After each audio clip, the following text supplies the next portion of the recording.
من الشيطان الرجيم. بسم الله الرحمن الرحيم. الحمد لله الذي بنعمته تتم الصالحات. الله أكبر الله أكبر الله أكبر. في هذه اللحظة التي نودع فيها شهر الصيام والقيام، شهر رمضان الكريم، آملين من الله عز وجل أن نكون من المغفور لهم والعتقاء من النار.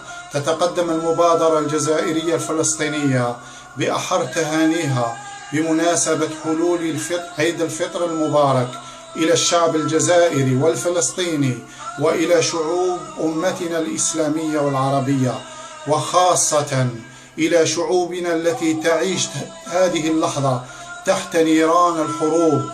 كما لا ننسى أن نوجه ونبعث بتهاني العيد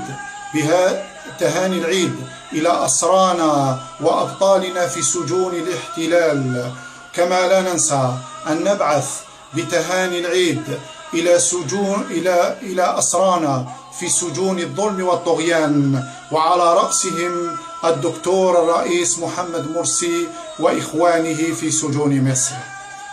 كما لا تفوتنا في هذه اللحظة ولا تفوت المبادرة الجزائرية الفلسطينية وعلى لسان رئيسها أبو أسامة الجزائري في الجزائر ومنسقها في فلسطين الأستاذ أبو أحمد سعد، أن تتقدم بالشكر الجزيل لكل الجزائريين من أهل الخير والإحسان الذين ساهموا في دعم مشاريع المبادرة الجزائرية الفلسطينية في شهر رمضان المبارك.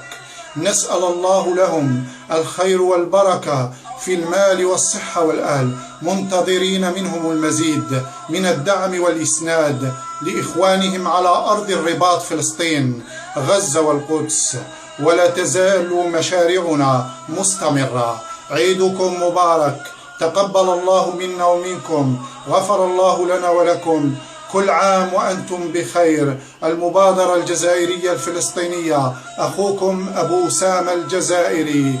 بارك الله فيكم، والسلام عليكم ورحمة الله تعالى وبركاته. الله أكبر ولله الحمد. الله أكبر ولله الحمد. الله أكبر ولله الحمد.